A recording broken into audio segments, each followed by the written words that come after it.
yang terhormat Ibu Amin Syarifah selaku Kepala SD Negeri Babakan 1, yang saya hormati Bapak Ibu Guru SD Negeri Babakan 1, yang saya hormati pula Ibu-Ibu Wali Murid SD Negeri Babakan 1. Alhamdulillah, puji syukur kita panjatkan kehadirat Allah Subhanahu wa Ta'ala karena pada kesempatan hari ini kita masih diberikan kesehatan oleh Allah sehingga bisa mengikuti kegiatan hari ini dalam keadaan sehat walafiat. Salawat serta salam Allah selalu dihaturkan kepada junjungan kita Nabi besar Muhammad SAW. Mudah-mudahan kita mendapatkan syafaatnya di hari akhir nanti. Bapak Ibu, sebelumnya saya ucapkan terima kasih atas kesediaan jenengan meluangkan waktu kurang lebih 1 jam ke depan untuk mengikuti program kegiatan guru penggerak saya, yaitu diseminasi budaya positif.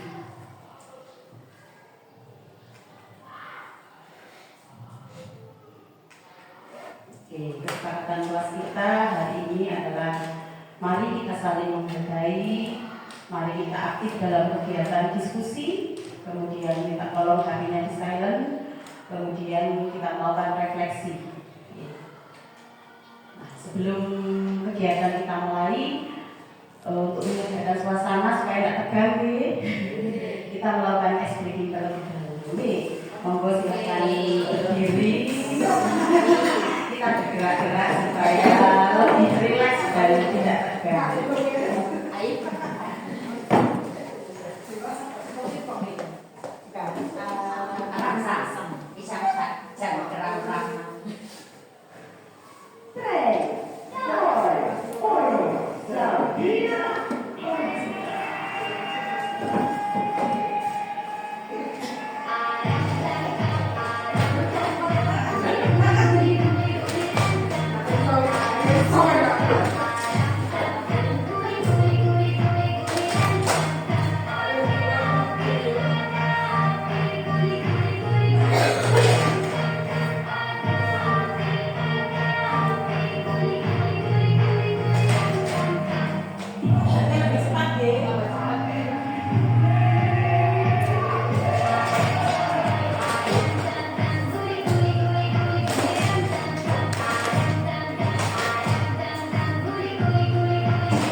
Filosofi pendidikan menurut Bapak Ki Hajar Dewantara, yaitu Bapak pendidikan kita, bahwa pendidikan dan pengajaran merupakan suatu cara dalam memerdekakan anak untuk belajar.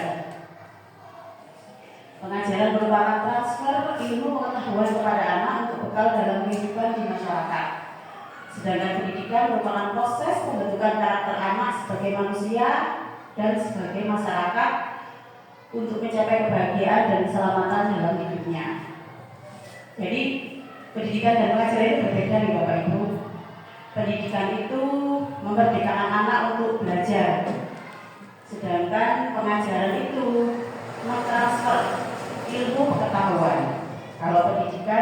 kita menanamkan budi pekerti dan karakter dalam pengajaran, kita menyampaikan ilmu pengetahuan kepada anak-anak.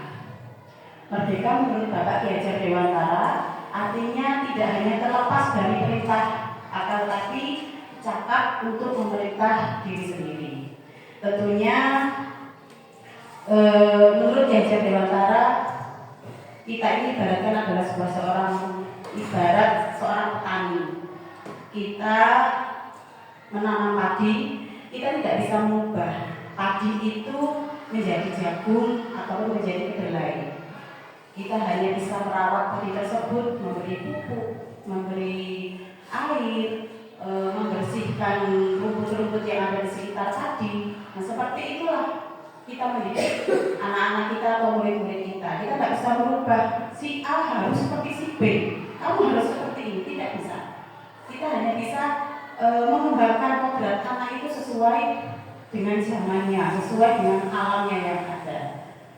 Jadi tentunya tanggung jawab kita sebagai seorang guru, kita harus menciptakan lingkungan positif yang saling mendukung, saling belajar, bekerja sama, sehingga akan tumbuh kebiasaan-kebiasaan baik yang nantinya akan membentuk budaya positif. Nah, itulah yang kita bahas hari ini, yaitu budaya positif. Budaya positif itu bukan dari murid, tapi dari kita sebagai seorang guru, dengan menumbuhkan kebiasaan-kebiasaan baik yang nantinya akan membudaya, dan itu disebut budaya positif. Apa itu budaya positif? Budaya positif adalah perwujudan dari nilai-nilai atau keyakinan universal yang diterapkan di sekolah. Banyak nilai-nilai universal. Nilai-nilai universal itu nilai yang diakui mendunia. Misalnya disiplin, tanggung jawab, dan lain sebagainya. Oke. Konsep-konsep inti untuk menciptakan budaya positif yang pertama adalah disiplin positif, yang kedua motivasi perilaku manusia, yang ketiga keyakinan kelas atau sekolah, yang keempat kebutuhan dasar manusia, kelima posisi kontrol seorang guru, dan yang keenam adalah segitiga restitusi.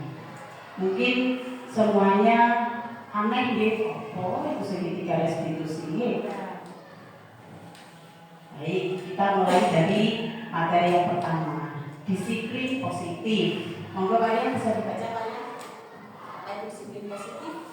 Disiplin positif merupakan salah satu cara penerapan disiplin yang bertujuan untuk menumbuhkan kesadaran serta memberdayakan anak untuk melakukan sesuatu tanpa sogokan, ancaman maupun hukuman. Terima kasih ya, betul sekali. Disiplin positif merupakan penerapan disiplin untuk menumbuhkan kesadaran. Jadi anak-anak itu sadar dari dalam dirinya, bukan karena takut, karena diancam, bukan karena mendapat hukuman, bukan juga karena sogokan atau pujian dari guru. Terkadang anak-anak seringnya di sekolah patuh pada guru karena mereka takut.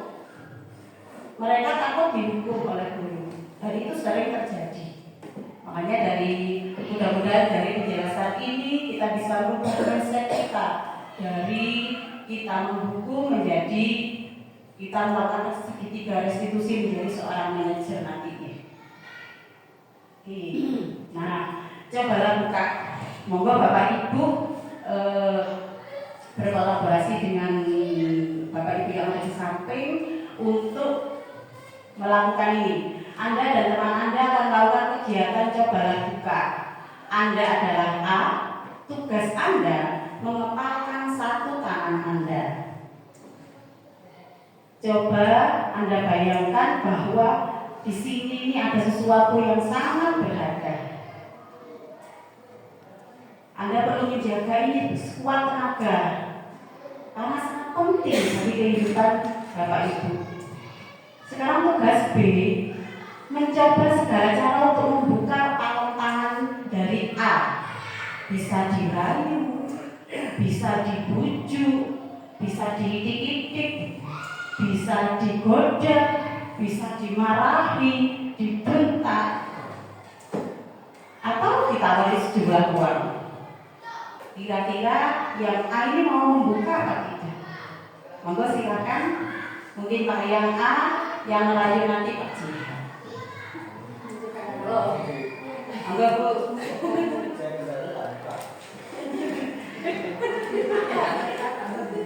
Terserah Ibu yang A atau Bapak yang A, terserah mau membuka atau tidak. Nah, ini yang dibikin ini. Yang dibikin ini Bapak yang kalau PKN tidak ada.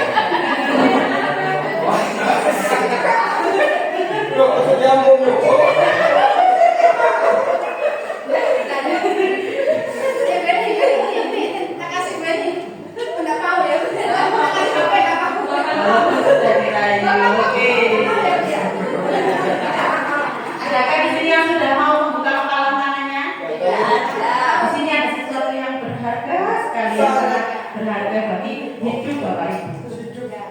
Tidak mau, Nah, apakah Anda atau B membuka kepalan tangan Anda, atau apakah Anda atau A membuka kepalan tangan Anda? Apakah kalian mau membuka kepalan tangannya? Tidak mau. Oke. Apa alasan kalian tidak mau membuka? Karena yang ada di tangan kalian ini sangat berharga. Oke. Apakah B atau menutup kepalan tangan Anda? Apakah A bisa membuka kepalan tangannya? Bu Juni, apakah bisa membuka? Tidak bisa, tetap tidak bisa. Oke, siapa yang memegang kendali atau kontrol terhadap kepalan tangan kalian, Bu Kunsa? Siapa yang memegang kendali? Kita sendiri. Nah, itu orang yang berusaha membuka itu berarti motivasi eksternal. Kalau dari dalam diri dia tidak mau membuka, tidak mau, tidak ada inisiatif untuk membuka, maka tidak ada. Jadi yang harus kita yang memegang kontrol adalah diri kita sendiri dan tergantung kebutuhan dasar kita saat itu. Kita akan mau membuka, misalkan Pak Liang, aku butuh duit. Ya wes tak buka kepalan tanganku soalnya diri uang sama Pak Jihan. Nah, tapi kalau kita tidak membutuhkan apa-apa ya sudah kita tetap tutup gitu ya. Lanjut. Pergeseran paradigma teori kontrol. Ini menurut Dr. William Glasser. Ilusi guru bisa mengontrol murid. Kemudian semua penguatan positif, efektif dan bermanfaat. Kemudian yang ketiga, kritik dan membuat orang merasa bersalah dapat menguatkan karakter. Kemudian ilusi bahwa orang dewasa memiliki hak untuk memaksa. Lanjut, ini adalah stimulus. Bagaimana seseorang bisa merubah paradigma stimulus respon pada pendekatan teori kontrol? Menurut stimulus respon, kebutuhan kita itu sama. Padahal sebenarnya kebutuhan kita itu berbeda. Kemudian semua orang melihat hal yang sama. Yang betul adalah setiap orang memiliki gambaran yang berbeda. Kemudian yang ketiga, kita mencoba mengubah orang agar berpandangan sama dengan kita. Menurut teori kontrol, kita berusaha memahami pandangan orang lain tentang dunia. Kemudian selanjutnya, perilaku buruk dilihat sebagai suatu kesalahan. Semua perilaku pasti punya tujuan. Apapun yang dilakukan oleh murid-murid kita pasti punya tujuan. Walaupun itu tujuannya belum tentu baik. Orang lain bisa mengontrol saya. Apakah bisa tadi? Tidak bisa ya. Hanya Anda yang bisa mengontrol diri Anda sendiri. Kemudian saya bisa mengontrol orang lain. Bisakah kita mengontrol orang lain? Tidak. Anda tidak bisa mengontrol orang lain. Pemaksaan ada pada saat bujukan gagal. Terkadang kita kalau sudah muridnya dibujuk gagal ya sudah dipaksa. Ayo sepatuan, nggak mau sepatuan, kata gitu. Terkadang kita seperti itu. Kalau sudah dengan bujukan kita gagal ya sudah dipaksa. Menurut teori kontrol, kolaborasi dan konsensus menciptakan pilihan-pilihan baru. Kemudian menurut stimulus respon, model berpikir menang atau kalah. Kalau menurut teori kontrol, model berpikir menang, tidak ada yang kalah. Apa itu disiplin? tata tertib, teratur, dan kepatuhan pada aturan. Menurut KHD, untuk menciptakan murid yang merdeka, syaratnya harus memiliki disiplin yang kuat. Disiplin yang dimaksud adalah disiplin diri yang memiliki motivasi internal.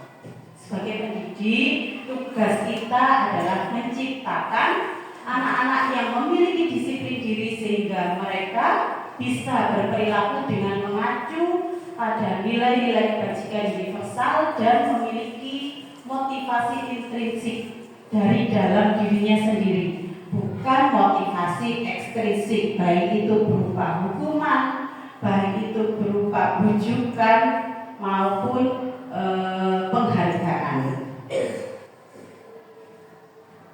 Adapun nilai-nilai universal yang diakui itu terdapat di dalam profil pelajar Pancasila, yaitu beriman, bertakwa kepada Tuhan Yang Maha Esa dan berakhlak mulia, berkebinekaan global, bergotong royong, kreatif, bernalar kritis, dan mandiri.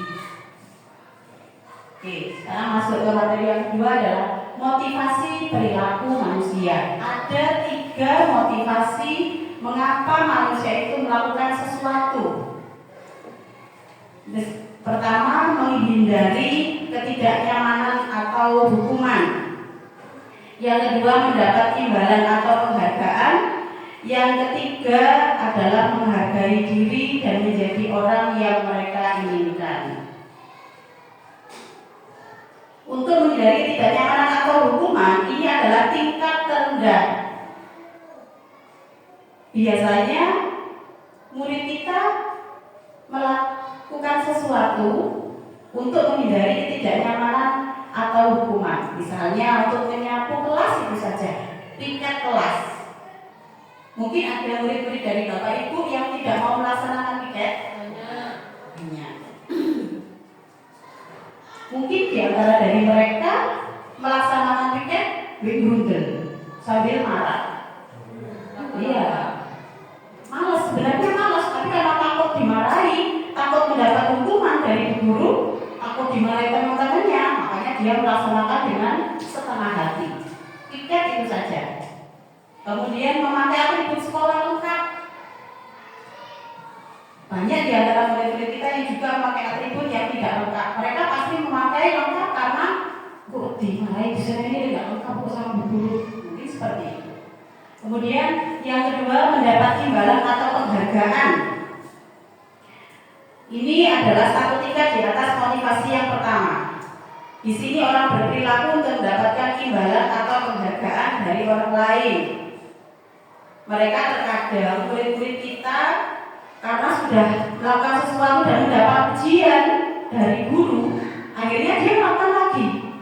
Wah, lakoni mereka berbuat baik kan, ben dilem ibu guru. Atau biar mendapat bintang dari ibu guru. Kalau misalnya kita memberi bintang bagi anak-anak yang sudah berbuat baik, padahal itu bukan motivasi dalam diri sendiri, tapi motivasi dari luar.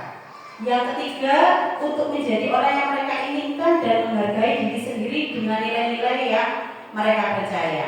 Orang dengan motivasi ini akan bertanya, akan seperti apa saya jika melakukannya? Nah, ini adalah motivasi internal. Mereka melakukannya dari tumbuh dari dalam dirinya sesuai nilai-nilai yang ada pada diri murid kita. Tujuan dari sini positif menanamkan motivasi yang ketiga pada murid-murid kita untuk menjadi orang yang mereka inginkan dan menghargai diri sendiri dengan nilai-nilai yang mereka percaya.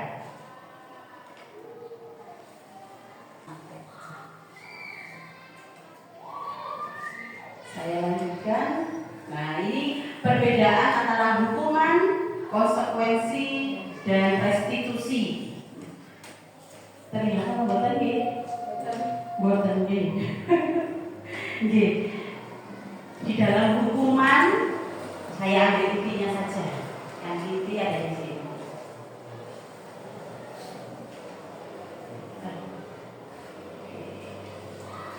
Berdasarkan tidak terlihat. Jadi saya ambil intinya berdasarkan bagian di atas penjelasan tentang hukuman, konsekuensi, dan restitusi. Oke, saya coba bertanya, misalnya muridnya Bu Eni tidak memakai atribut, apa yang akan dilakukan Bu Eni?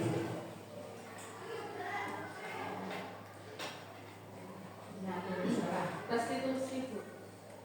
Kan melakukan restitusi. Ya, restitusi. Jadi tidak serta-merta langsung menghukum atau mengganti, tapi berusaha memberikan kesadaran, penjelasan dari akibat yang tidak dilakukan atau dilaksanakan. Karena sudah pasti ini bisa mengambil rasa. Sudah bagus Bu Eni. Memang yang betul adalah kita melakukan restitusi. Tapi terkadang tidak lepas kita sering memberikan hukuman ke anak-anak. Pengalaman saya sendiri dulu waktu anak-anak tidak memakai atribut lengkap pada waktu upacara, hukumannya waktu suruh membersihkan musola. Ya itu untuk menyadarkan kita sendiri nih, hukuman itu tidak terencana, satu arah, kemudian bisa berupa hukuman fisik, psikis, atau kata-kata kasar. Kenapa kamu terlambat? Kenapa kamu pakai atribut? Mungkin kita marah seperti itu kepada murid-murid kita. Itu adalah hukuman, Bapak Ibu. Kemudian konsekuensi, sifatnya terencana, sudah disepakati, bentuk-bentuk konsekuensi dibuat oleh pihak guru atau sekolah. Misalnya seperti hukuman tadi, kita langsung memarahi anak tersebut tanpa tahu alasan kenapa dia terlambat. Kalau konsekuensi, kita sudah membuat perjanjian. Misalnya di kelas kita mengucapkan anak, kalau kalian tidak mengerjakan PR, berarti kalian siap untuk tidak istirahat, untuk menyelesaikan PR tersebut. Itu yang disebut konsekuensi, sudah disepakati. Kemudian yang restitusi, proses menciptakan kondisi bagi murid untuk memperbaiki kesalahan mereka sehingga mereka bisa kembali pada kelompok mereka dengan karakter yang lebih kuat. Berbeda dengan konsekuensi. Kalau konsekuensi itu masih guru atau pihak sekolah yang membuat dengan kesepakatan siswa. Sedangkan restitusi, mereka memperbaiki kesalahan mereka sendiri. Kita menanyakan, apa upaya kamu untuk memperbaiki kesalahanmu? Jadi upaya perbaikan itu berasal dari dalam diri murid sendiri. Ini perbedaan antara hukuman, konsekuensi, dan restitusi. Nah, di sini ada beberapa permasalahan, 7 permasalahan. Manakah yang termasuk konsekuensi, manakah yang termasuk hukuman? Saya bagikan bendera kepada jenengan semua, minta tolong kalian. Masing-masing orang diberi 1 bendera hijau dan 1 bendera pink.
Oke, bukan.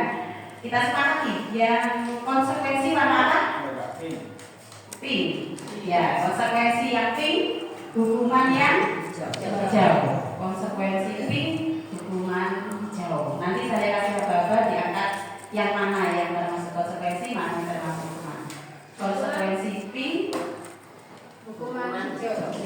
hukuman hijau. Ha, gitu ya. Hukuman hijau. Ha. Nanti nggak bingung. Biasa tuh saya sudah segini nih bingung misalnya. Atau bisa dioret-oret di situ nggak apa-apa. Oke, nomor 1. Mencatat 100 kali di dalam buku kalimat saya tidak akan terlambat lagi karena terlambat ke sekolah. 1, 2, 3. Cici. Audi yang mana Audi?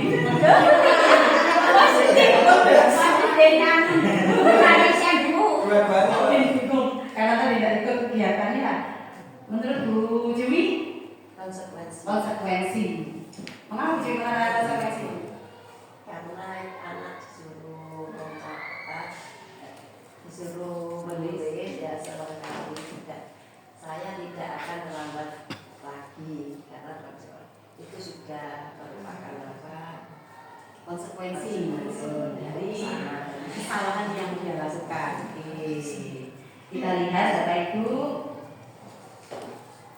hukuman ternyata jawabannya. Ya, kenapa disebut hukuman?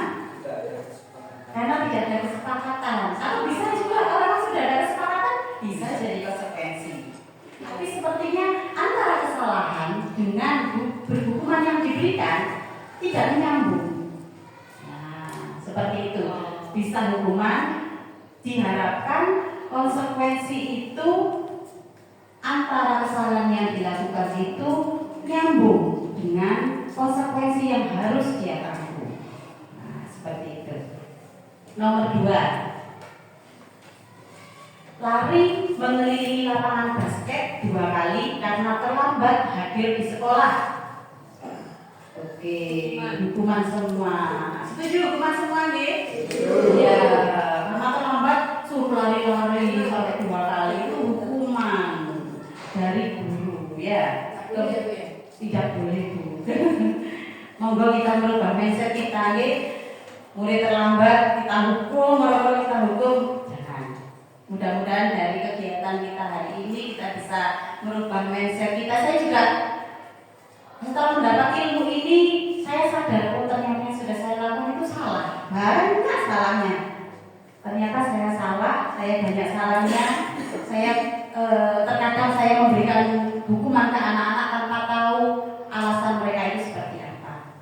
Kemudian yang 3, murid diminta push up 15 kali karena tidak menggunakan masker ke sekolah. Hukuman. Kita lihat jawabannya. Iya betul. Yang keempat, menggantikan kertas tugas teman yang telah dicoret-coret. Tadi sudah mencoret-coret terus kertasnya diganti. Konsekuensi atau hukuman? 1, 2, 3. Konsekuensi. Kita lihat. Iya konsekuensi. Karena buku temannya sudah dioret-oret, ya sudah dia harus menggantikan. Dan ini sesuai kan dengan kesalahannya. Kalau sudah merusak buku temannya, ya dia harus mengganti. Itu konsekuensi. Kemudian membersihkan tumpahan air di meja tulis karena tersenggol pada saat belajar. Konsekuensi atau hukuman? 1, 2, 3. Kita lihat betul. Konsekuensi. Kalau sudah nyenggol air, ya sudah, dia harus mau membersihkan. Selanjutnya, murid disuruh untuk mengenakan sepatu seharian di sekolah karena tidak mengenakan sepatu hitam. 1, 2, 3. Hijau, banyak yang hijau. Hukuman ya. Karena tidak mengenakan sepatu hitam, disuruh untuk mengenakan sepatu seharian di sekolah. Itu termasuk hukuman.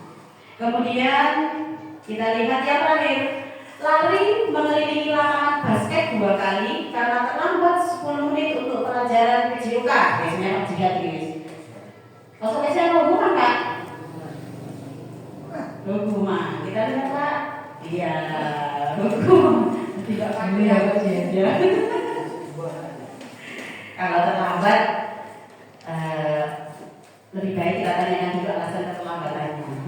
sama saya disuruh beli aqua, akhirnya dia terlambat. Kita lanjutkan.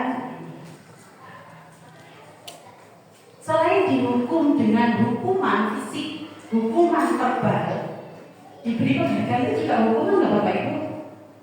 Memberi penghargaan kepada anak, memberi bonus kepada anak, memberi bintang kepada anak juga adalah sebuah hukuman. Ini pengaruh jangka panjang, jangka pendek dan jangka panjangnya. Pengaruh jangka panjang membuat siswa itu tergantung dengan penghargaan kita. Kalau kita sering memberikan apa-apa ke murid, misalnya dia dapat 100, kemudian diberi bintang, atau dia mau melakukan sesuatu, kita beri permen, kita beri uang, itu akan menjadi ketergantungan dalam diri siswa. Jadi dia tidak melakukannya atas dasar motivasi internal, tapi karena motivasi eksternal, dan itu akan buruk di kemudian hari. Dia kalau tidak dapat bonus, tidak dapat penghargaan, dia menjadi malas, tidak akan rajin seperti awalnya. Kemudian penghargaan itu tidak efektif. Yaitu karena tidak mendapat penghargaan akan timbul rasa kecewa. Misalnya penghargaannya diberikan kepada temannya yang lain, maka dia timbul kekecewaan dalam dirinya. Kemudian menimbulkan atau merusak hubungan antar teman. Jika si A kita beri penghargaan, sedangkan si B tidak, maka akan timbul rasa iri, rasa cemburu, dan itu akan menimbulkan permasalahan di kelas kita nantinya. Akan menjadi gap, akan menjadi penghalang antara siswa yang sering mendapat penghargaan dan siswa yang tidak pernah mendapat penghargaan. Selain itu, siswa yang terbiasa tidak mendapat penghargaan, ya sudah, dia akan merasa rendah diri. Wah, boleh oleh, mesti dikek maiko. Nah, seperti itu. Kemudian mengurangi ketepatan, menurunkan kualitas, mematikan kreativitas. Penghargaan itu menghukum. Kemudian motivasi dalam diri intrinsik.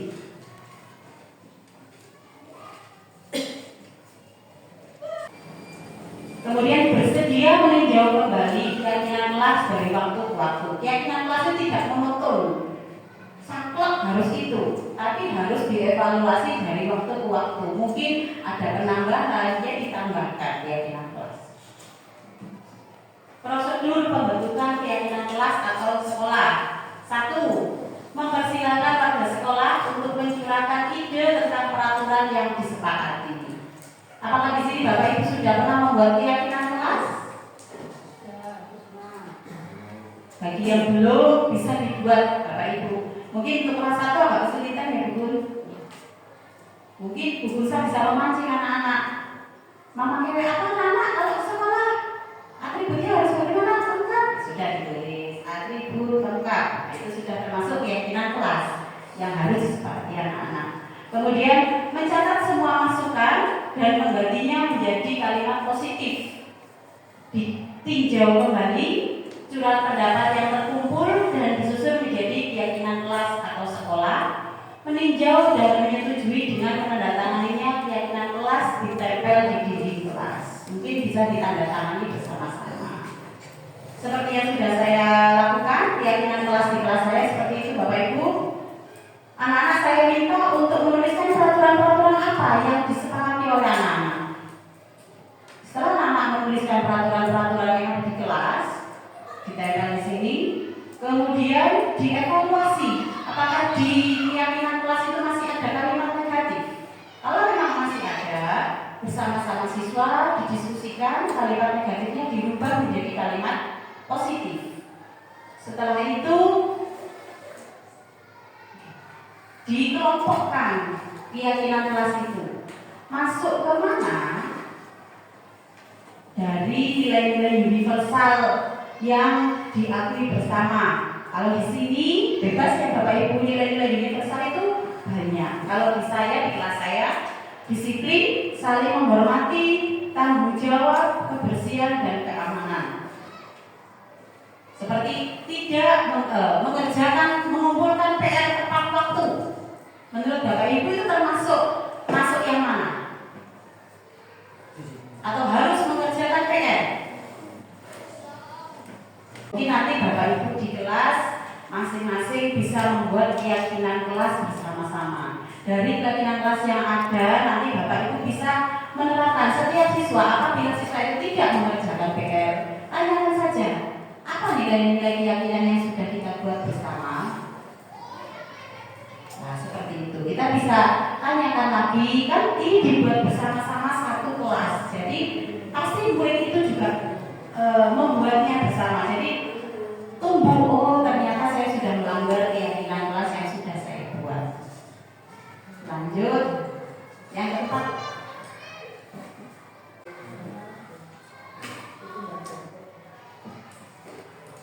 Kebutuhan dasar manusia yang keempat.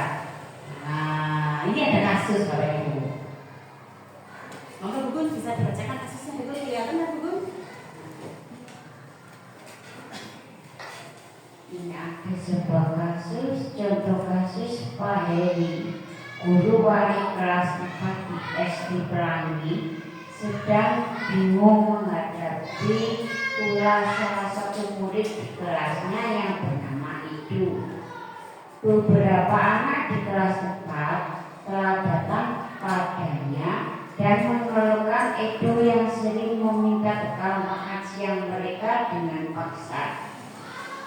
Jika Anda menghadapi situasi seperti Pak Heri, apa yang akan Anda lakukan?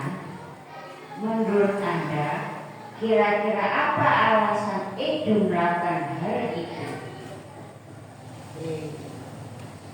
Terima kasih Bu Gunza. Nah, jika Anda seperti Pak Heri, menghadapi situasi seperti Pak Heri, apa yang akan Anda lakukan? Saya kira-kira akan melakukan apa sih? Kalau jadinya seperti Pak Heri.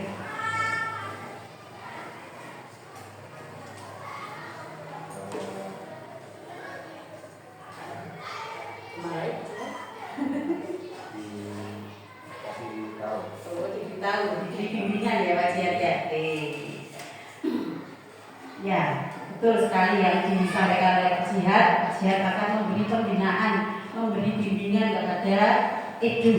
Nah, ini sikap Edo ini berkaitan dengan kebutuhan dasar manusia. Ada 5 kebutuhan dasar manusia. Yang pertama, bertahan hidup.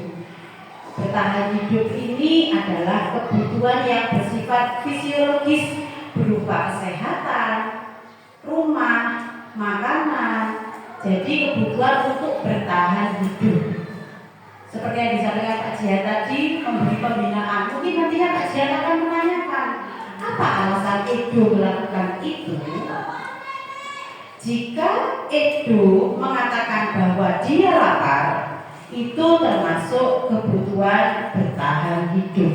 Mungkin Edo memakan bekal temannya karena dia lapar, dia belum makan, dia tidak sarapan di rumah. Akhirnya dia meminta bekal makan siang temannya dengan paksa.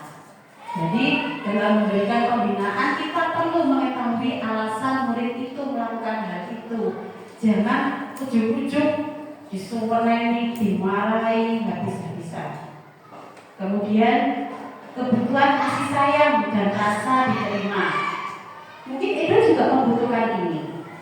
Kebutuhan kasih sayang ini berkaitan dengan dia ingin disayangi, dia kekurangan kasih sayang, mungkin dari teman atau dari keluarga. Jika kasus Edo ingin dengan mengambil bekal temannya itu, dia ingin diperhatikan temannya, menjadi pusat perhatian temannya dan menjadi pusat perhatian guru. Karena sikap seperti itu akhirnya orang tua dipanggil ke sekolah dan orang tuanya jadi peduli sama dia. Berarti Edo membutuhkan kebutuhan kasih sayang. Kasih sayang dia dapatkan kurang, akhirnya dia melakukan hal tersebut. Kemudian kebutuhan ketiga adalah penguasaan. Penguasaan ini dia ingin menjadi kompeten, dia ingin berkuasa. dia ingin dihargai, dia ingin diakui atas prestasinya. Dalam kasusnya Edo, kalau dia melakukan itu, mengambil bekal makan temannya agar temannya takut kepada Edo, mungkin dia membutuhkan kebutuhan penguasaan, kekuasaan dan ingin merasa hebat. Kemudian yang keempat, kebutuhan kebebasan. Kebutuhan kebebasan ini kebutuhan akan kemandirian, otonomi dan mampu mengendalikan arah hidup seseorang. Di sini jika Edo melakukan hal itu, mengambil bekal makan temannya dengan paksa karena bosan dengan masalah ibunya. Saya bosan bu dengan masalah ibu itu aja. Akhirnya saya ngambil bekal teman saya mau enak ayam goreng. Berarti dia kebutuhan dasarnya adalah kebebasan. Kemudian yang kelima, kesenangan. Jika Edo mengambil bekal temannya itu iseng, ditanya gurunya, Edo, kenapa kamu ambil bekal temanmu?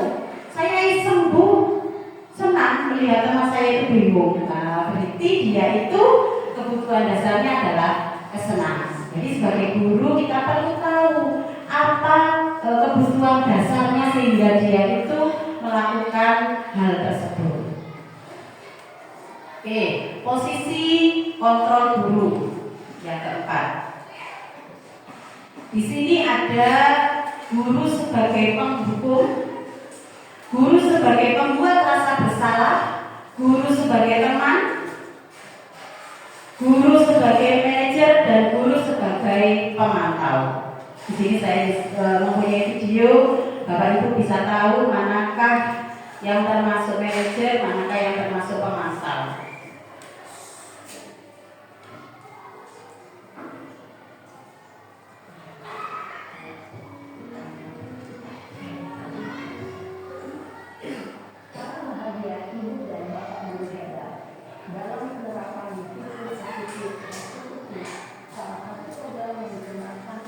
Kelima, posisi manajer.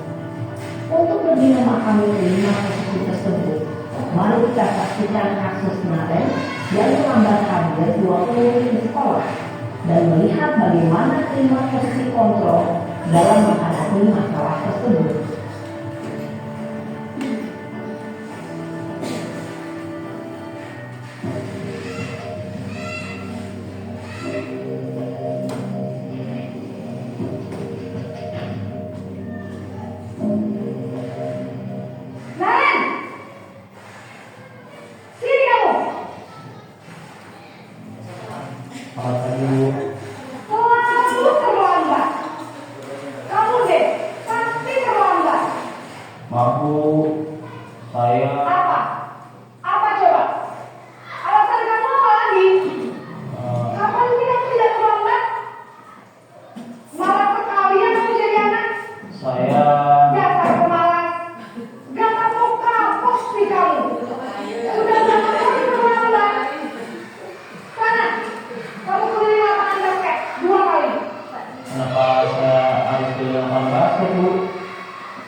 Posisi penghukum biasanya berbicara dengan nada tinggi, menghardik, menunjuk-nunjuk, menyakiti, dan menyindir. Hukuman bisa berupa fisik maupun psikis.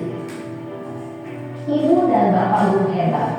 Dampak yang terjadi pada murid ketika guru berada pada posisi penghukum adalah murid cenderung akan memberontak, bahkan menyimpan dendam.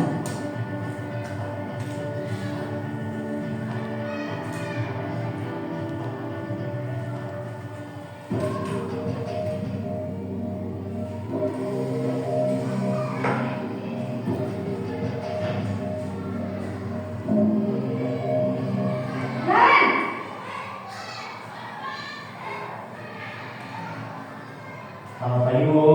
Naren,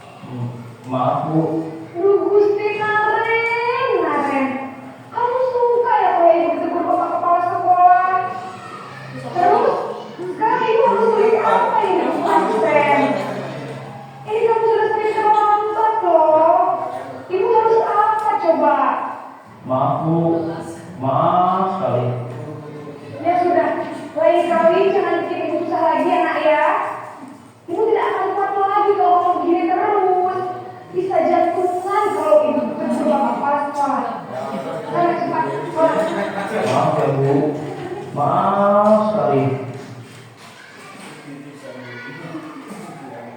Posisi pembuat rasa bersalah berbicara dengan nada tenang, cenderung lembut. Namun kata-kata yang diutarakan membuat murid merasa menjadi orang yang gagal, memandang buruk dirinya sendiri, merasa tidak berharga, dan tidak sanggup membahagiakan orang lain. Ketika guru mengambil posisi pembuat rasa bersalah, murid akan menganggap dirinya yang bersalah dan ia akan menyimpan emosi negatif tersebut di dalam dirinya.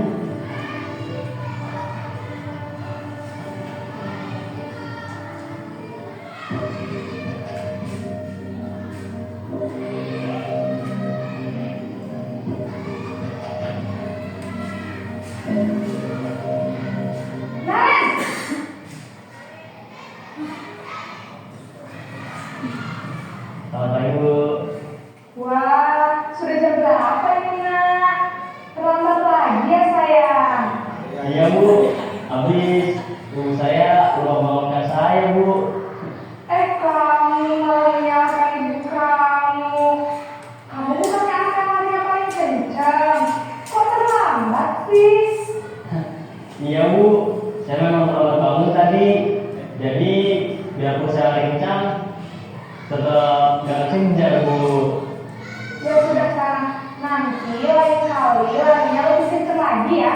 Biar gak terlambat lagi. Bikin seneng ibu, demi ibu. Bisa kan? Bisa lah Bu. Ya sudah sama masuk kelas. Ibu beresin urusan absen kamu. Kamu ini ada-ada saja. Dalam posisi teman, guru berbicara dengan nada suara ramah, akrab, cenderung bersenda gurau untuk menjaga suasana tetap santai. Murid akan merasa senang, aman, dan akrab dengan guru. Identitas yang tercipta adalah identitas sukses atau berhasil. Namun, perlu diingat, karena ini masih dorongan eksternal, maka ada faktor ketergantungan dari murid kepada orang tertentu. Di sini guru absennya, sehingga di lain waktu murid bisa berperilaku baik, namun hanya pada orang-orang tertentu saja.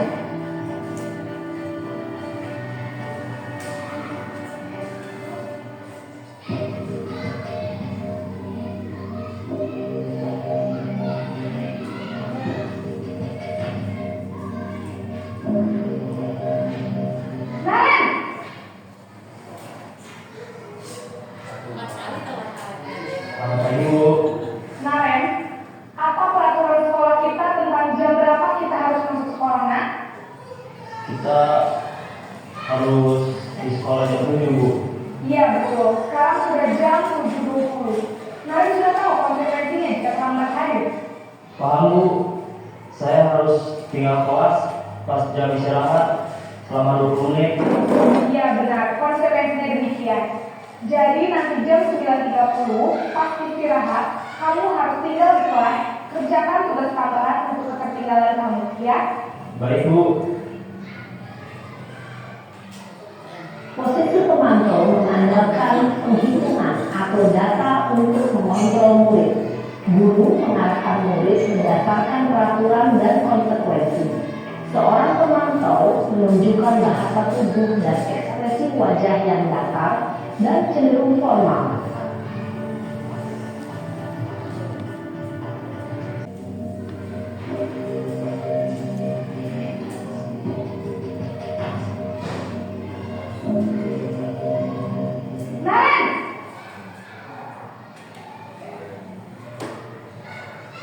Selamat pagi Bu.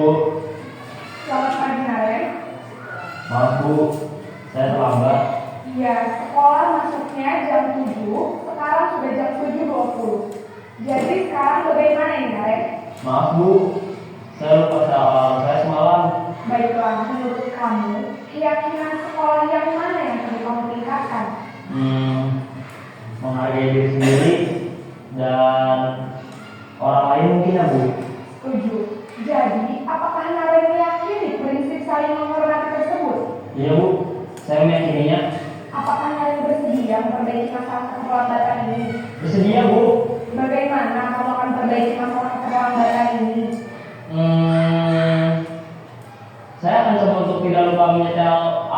ya Bu?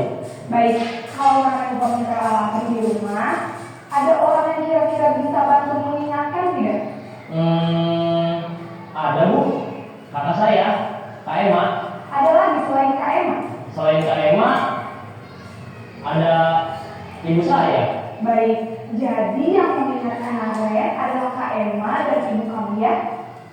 Kira-kira akan mulai teralami kapan nih Naren? Setelah pulang sekolah, akan segera saya lakukan.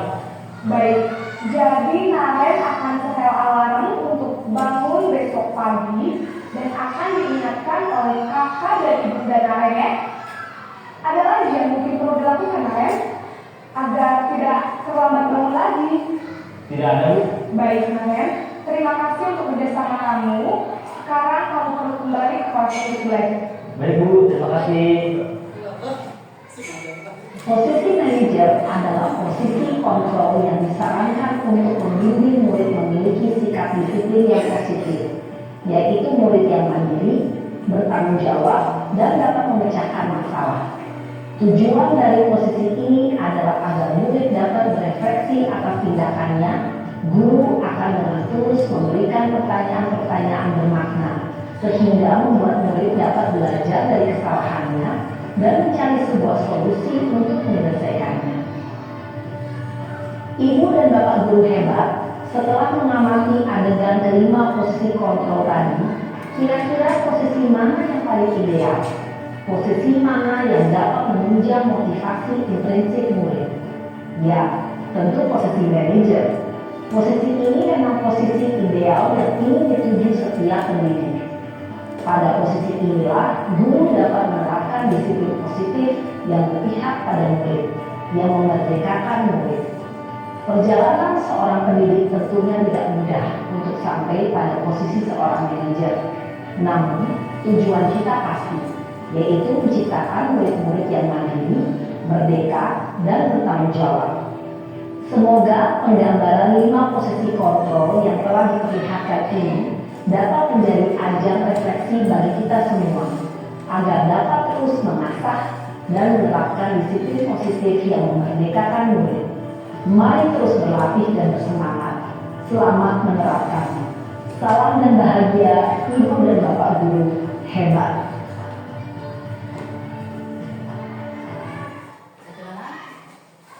Bagaimana Bapak Ibu? Kira-kira posisi mana yang sekarang ada di dalam dirinya? Manajer Pak. Kalau yang Pak yang sudah menjawab posisinya Pak yang sebagai manajer. Posisinya Pak Jihan ada di apa tadi ya? Penghukum, pembuat rasa bersalah. Oh manajer juga. Berarti sudah bagus. Tidak usah diberi diseminasi sudah bagus ya Pak Jihan. Kalau saya mungkin kalau saya masih berada di pembuat rasa bersalah dan teman, saya belum bisa menerapkan posisi manajer dan ini mau belajar, masih berusaha menerapkan ilmu yang saya dapat untuk bisa menjadi seorang manajer. Tapi setidaknya, walaupun kita belum bisa menjadi seorang manajer, kita bukan menjadi seorang penghukum.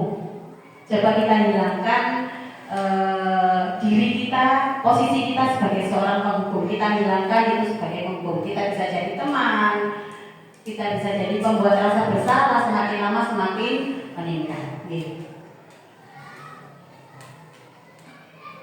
Penghukum, ambil intinya menghardik, menunjuk-nunjuk, berkaca pinggang dan membentak. Hukumannya berupa fisik dan verbal. Dampaknya anak menjadi penendam, tidak menyukai guru atau nakal tertentu karena dia dendam, akhirnya dia tidak suka pelajaran itu. Seperti pengalaman saya dulu waktu sekolah, saya disuruh berdiri waktu pelajaran fisika, ya sampai sekarang saya tidak suka pelajaran fisika. Jadinya pendendam.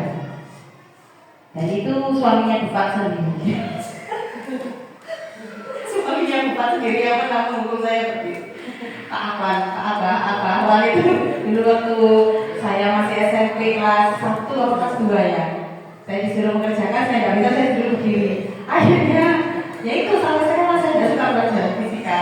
Lalu ketemu lagi dia di sini dengan suaminya teman sendiri, Pak.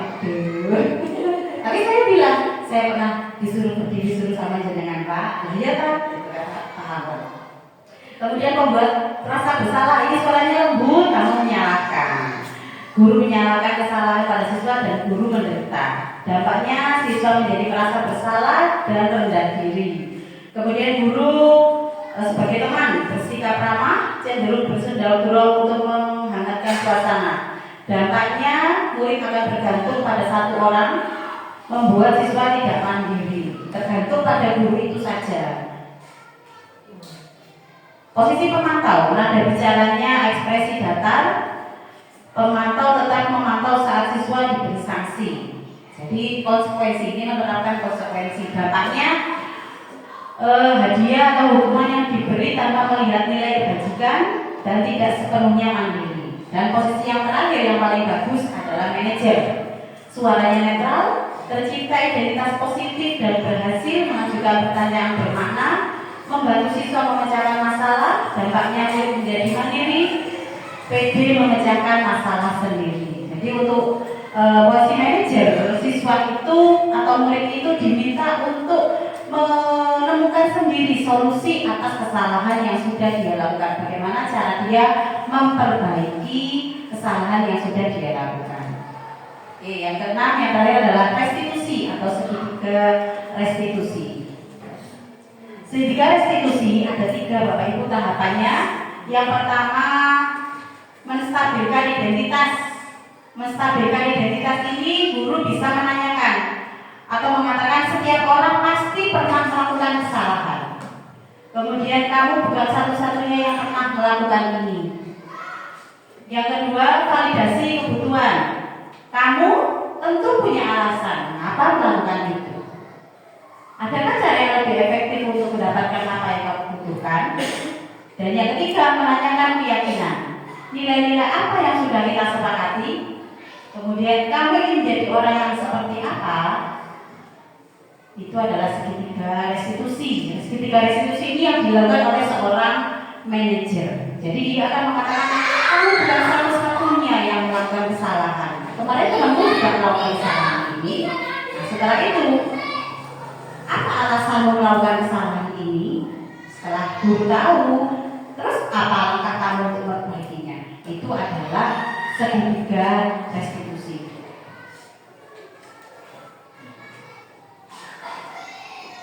Menstabilkan identitas untuk membuat anak merasa gagal.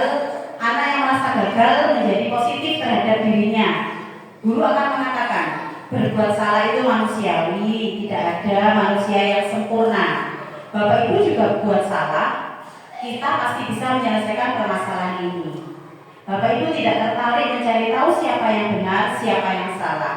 Bapak Ibu lebih tertarik untuk menyelesaikan masalah. Kemudian yang dikatakan guru lagi, kalau kamu menyalahkan dirimu sendiri terus menerus, apakah kamu bersikap baik pada dirimu sendiri? Kemudian yang validasi tindakan yang salah, membantu murid mengenali basic need atau kebutuhan dasar yang ingin dipenuhinya ketika melakukan kesalahan itu. Kebutuhan dasar tadi ada berapa Pak ya? Ada 5 ya? Nah, jadi siswa digali apa kebutuhan dasar sehingga dia melakukan itu. Apakah dia mengambil makan atau mengenyangkan apa? Guru itu harus tahu. Pada dasarnya setiap tindakan manusia untuk memenuhi basic needs, apakah itu power, freedom, love, atau belonging, fun, atau survival. Guru akan berkata, kamu bisa saja melakukan hal yang lebih buruk, tapi kamu tidak melakukannya kan? Kamu pasti punya alasan mengapa melakukannya. Apa yang penting bagi kamu? Kamu boleh tetap berusaha menjaga sikap itu, tapi tambahkan sikap yang lain yang baru. Kemudian, maukah kamu belajar cara lain untuk mendapat yang kamu butuhkan tanpa harus memukul? Apakah kamu bisa melakukan dengan lebih baik besok lagi? Dan yang terakhir, menanyakan keyakinan. Anak melihat kesalahan dihubungkan dengan norma sosial dan nilai yang mendasari manusia berinteraksi dengan orang lain. Guru akan berkata, apa nilai kita percaya di kelas atau di sekolah kita? Nilai apa yang kita sepakati? Kelas yang ideal itu seperti apa? Kamu ingin menjadi anak seperti apa? Apa yang kamu rasakan ketika kamu melakukan itu? Kamu mau menjadi orang yang seperti apa? Nah, itu adalah 6 materi yang kita bahas pada kesempatan kita kali ini tentang budaya disiplin positif. Kira-kira apa yang sudah Bapak Ibu dapatkan dari diseminasi ini? Apa kan? Secara singkat dari diseminasi ini yang saya dapatkan bahwa kita tidak boleh serta-merta memberi hukuman kepada anak. Jadi misalnya ada sesuatu yang dilakukan oleh anak yang itu melanggar sebuah peraturan, kita harus menanyakan dulu seperti akibatnya, tapi dengan cara yang berbeda. Tidak harus dengan cara kasar, mungkin apalagi dengan hukuman. Jadi kita harus menyelidiki dulu seperti akibatnya. Setelah itu baru kita memberi kesadaran atau mengingatkan lagi kesepakatan itu lagi sepakati bersama. Terima kasih. Terima kasih Bu Eni. Kemudian perasaan apa yang muncul setelah mendapat materi ini? Bu Juli? Apakah Senang mendapatkan materi ini karena saya merasa banyak pesawat terhadap anak-anak karena masih memberi hukuman. Ya, gitu saja.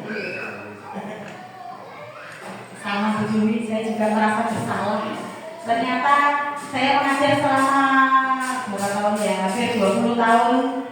Keliru saya mengajar ternyata ya. Nah, setelah dapat ini alhamdulillah mudah-mudahan itu bisa menjadi motivasi untuk merubah diri saya. Bu Juli masih ada waktu untuk isi Bu Juli sampai sebelum pasien ya Bu Juli ya. Oke, mudah-mudahan apa yang saya sampaikan pada kesempatan kali ini bermanfaat bagi Bapak Ibu, bisa merubah mindset kita dari seorang pendukung menjadi seorang pemantau ataupun seorang manajer. Oke.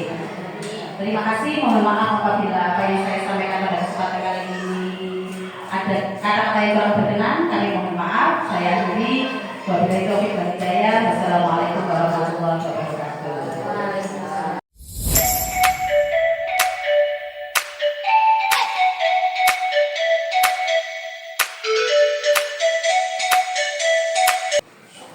Assalamualaikum warahmatullahi wabarakatuh.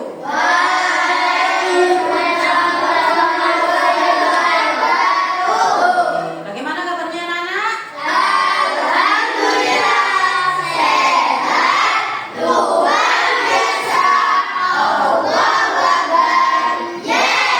Oke, masih semangat hari ini? Hari ini kita akan membuat kesepakatan kelas. Membuat keyakinan kelas. Apa itu keyakinan kelas? Keyakinan kelas itu adalah nilai-nilai kebajikan yang kita yakini bersama di kelas ini dan harus dipatuhi oleh semua warga kelas. Ya. Nilai-nilai keyakinan kelas itu berisi peraturan-peraturan kelas yang harus disepakati bersama, yang diyakini bersama, harus dipatuhi oleh semua warga kelas, baik kalian ataupun guru juga. Nah, anak-anak silakan keluarkan alat tulisnya. Anak-anak bisa menuliskan peraturan-peraturan apa yang ada di sekolah kita atau yang ada di kelas kita yang harus kita patuhi. Silakan anak-anak tulis di sini di kertas post-it. Masing-masing anak menuliskan cukup satu aja peraturan yang ada di kelas kita atau yang ada di sekolah kita. Nah, kalau Mas Indra, belakang Mas Indra.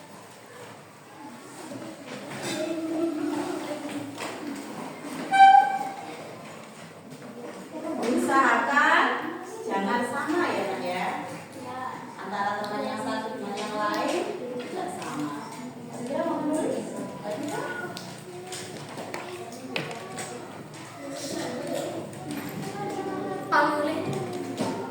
Yang sudah dapat kertas bisa langsung menuliskan kira-kira peraturan apa yang ada di kelas atau di sekolah kita yang harus kita patuhi. Sama saja antara aku dengan ibu. Ayo, silakan ditulis ya, dapat semua.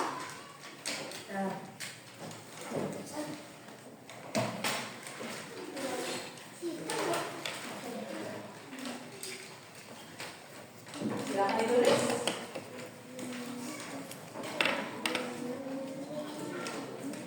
Setelah kalian menulis nanti, kalian tempelkan di sebelah sini ya. Apa yang sudah kalian tulis.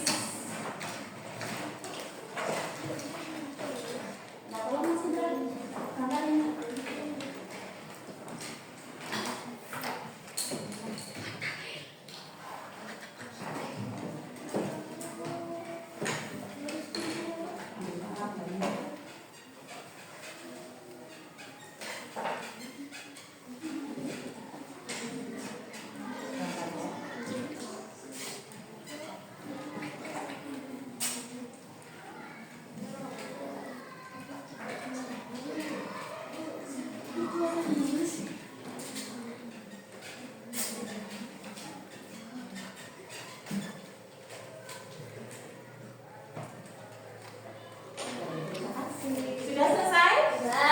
Oke, yang sudah bisa langsung ke depan menempelkan di papan tulis. Jangan di situ, di sini, di sini.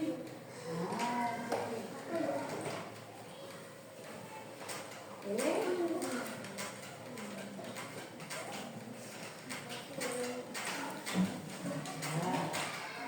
Yang sudah bisa ditempel.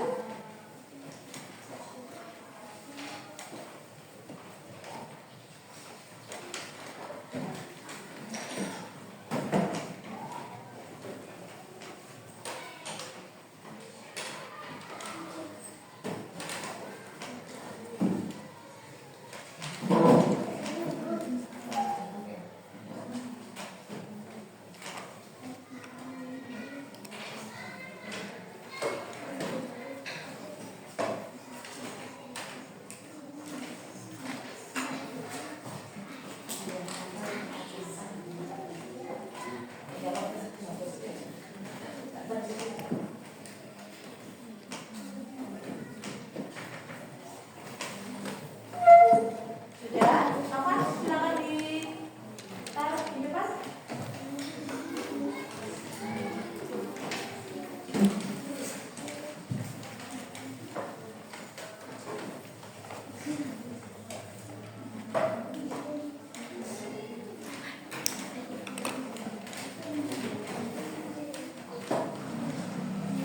Siapa yang belum?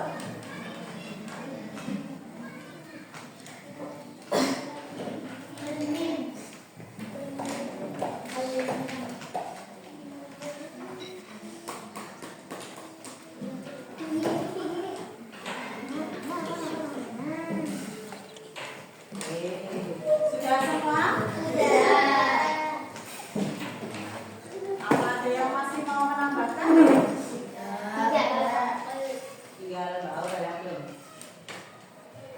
Oke, itu dibacakan ya. Peraturan-peraturan yang sudah anak-anak tulis. Membuang sampah pada tempatnya. Makanya peraturan? Ya. Tidak boleh bertengkar, tidak saling mengejek nama orang tua. Ya.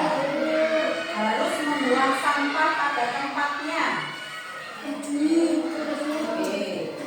Membuang sampah pada tempatnya karena sama bunyi kalau satu di sini ya. Nah, kemudian harus mengerjakan PR. Ini juga harus mengerjakan PR. Bunyikan satu di sini. Harus memakai atribut lengkap. Kemudian harus memakai atribut lengkap sama. Bunyi taruh jadi satu di sini. Harus berbicara dengan sopan. Kepada siapa nih berbicaranya sopan? Guru. Selain guru? Pada teman juga. Ke toilet maksimal 2 orang. Oke. Ketika jam pelajaran harus tertib. Harus patuh pada guru. Kemudian tidak mengejek sesama teman. Kalau tidak mengejek apakah boleh dijadikan satu harus berbicara dengan sopan? Boleh ya? Apakah sama harus berbicara dengan sopan dengan tidak mengejek? Boleh ya? Jadi satu ya. Oke. Kemudian harus memakai seragam lengkap. Bisa dijadikan dengan memakai atribut lengkap? Bisa. Tidak boleh makan saat jam pelajaran. Kemudian harus tertib pada guru, harus patuh pada guru ini maksudnya ya. Oke, di sini sudah ada peraturan-peraturan yang harus dipatuhi. Kira-kira nilai keyakinan apa yang dituju di sini? Nilai kebajikan apa yang dituju dari peraturan-peraturan ini? Misalnya nilai kebajikan itu disiplin.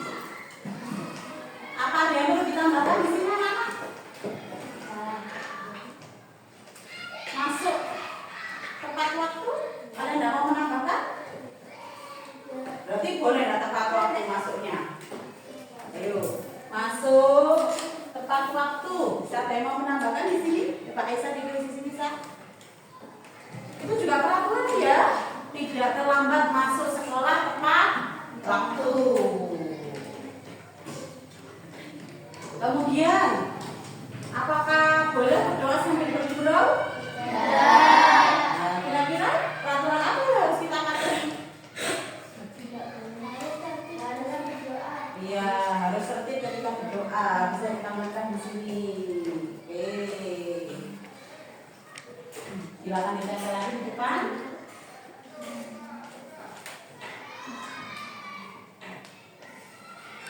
Ya, anak, di sini peraturan itu diusahakan tidak ada kata tidak. Di sini masih boleh ditemukan kata tidak. Tidak boleh bertengkar. Berarti kalau kita ganti dengan selain kata tidak harus bagaimana? Kira-kira seperti apa? Tidak boleh bertengkar, tidak saling mengejek nama orang tua. Kalau tidaknya bicara itu kira-kira diganti kata-kata apa?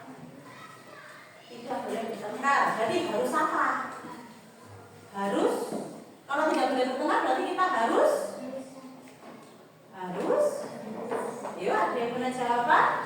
Harus. Kalau tidak boleh bertengkar berarti kita harus rukun, betul. Harus rukun dengan teman. Silakan diganti tulisannya Mbak Esa. Berarti tidaknya berburu ambil ya, Nak? Nah, diganti ya Mbak Esa. Harus rukun dengan teman. Misalkan kalau peraturan kelas tidak ada kata tidak boleh terlambat, kan gitu, tapi harus datang tepat waktu. Nah ini tidak terlambat masuk sekolah. Kalau tidaknya diganti kata apa? Harus datang tepat waktu. Diganti Mbak Naila. Harus datang tepat waktu. Oke. Harus datang tepat waktu. Tidak mengejek sesama teman. Kalau tidak mengejek sesama teman berarti tadi apa tadi? Sudah. Oh, di sana ya. Tidak mengejek sesama teman berarti kita ganti dengan kata apa? Tidak mengejek. Kalau tidak mengejek itu berarti kita harus menghormati. Iya, harus menghormati teman. Kita tolong diganti tulisannya Mbak. Tidak mengejek sama teman diganti harus menghormati teman.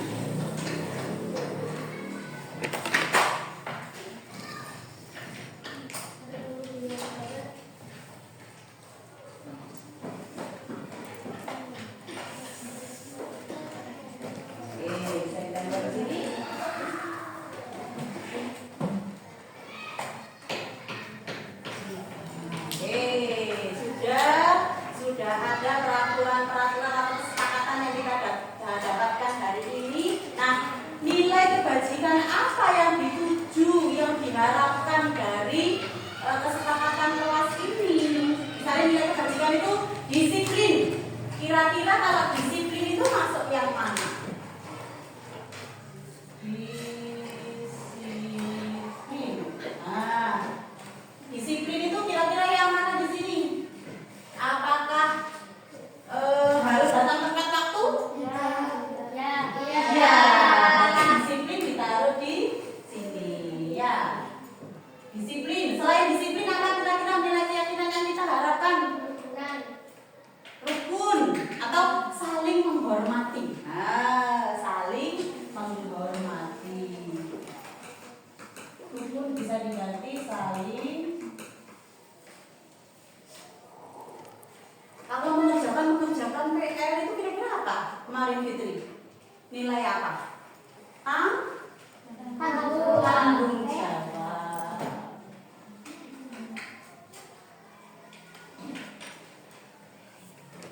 Kemudian ada keyakinan apa lagi? Kalau menyapu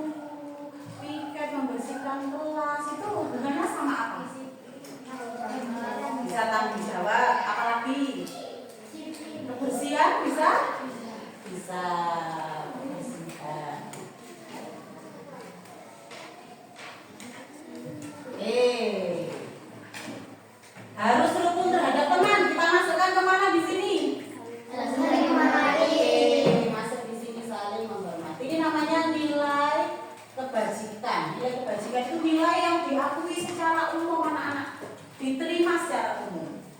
Berarti di dalam saling menghormati aja harus rukun, harus tertib dalam berdoa. Berarti masuk mana? Disiplin. Oke, disiplin. Bisa minta tolong Bu Guru? Ais, ini Pak Ais. Oke. Silakan dibacakan departemennya, terus departemennya dimasukkan ke nilai yang mana? Tidak boleh makan saat jam pelajaran.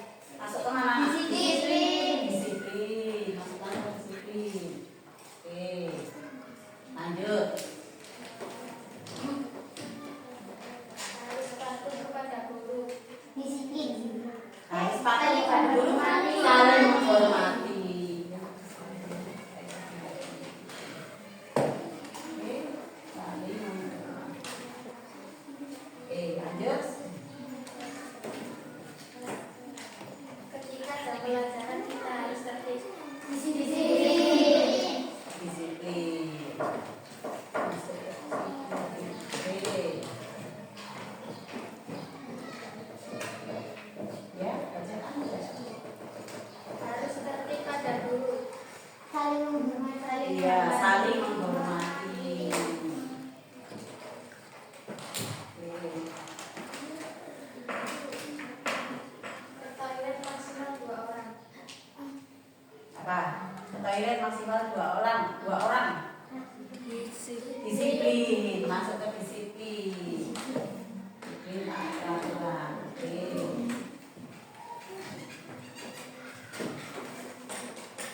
Harus berbicara dengan sopan. Saling menghormati.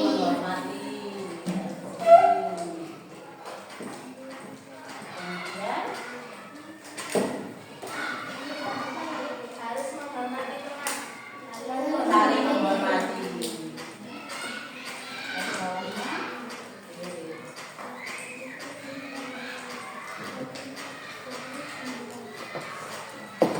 Harus memakai seragam lengkap.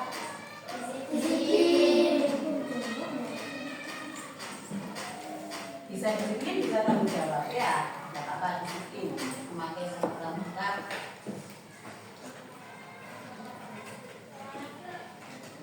Harus memakai atribut lengkap. Tanggung jawab. Masukkan ke tanggung jawab.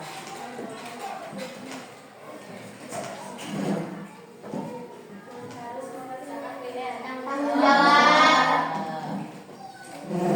PR dikerjakan berarti dia bertanggung jawab.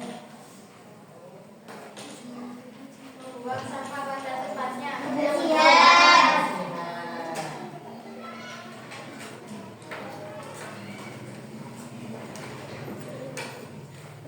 Harus membuang sampah pada tempatnya. Sama ya. Harus memakai atribut lengkap.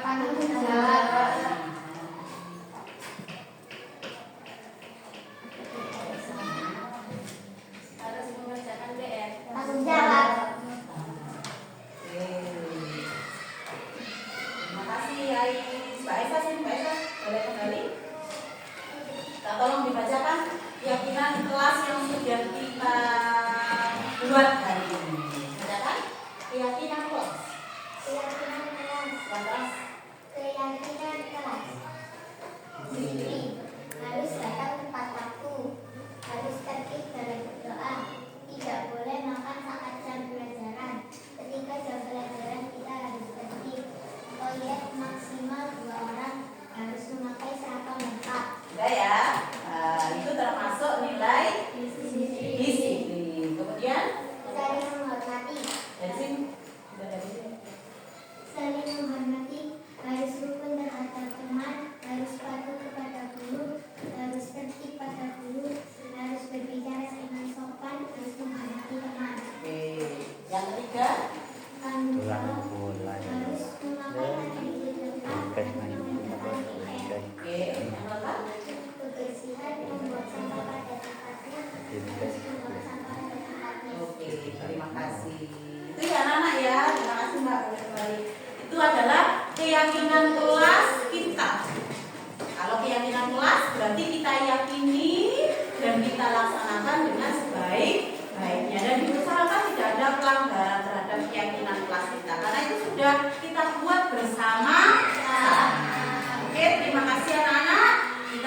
melanjutkan pelajaran kita hari ini. Oke.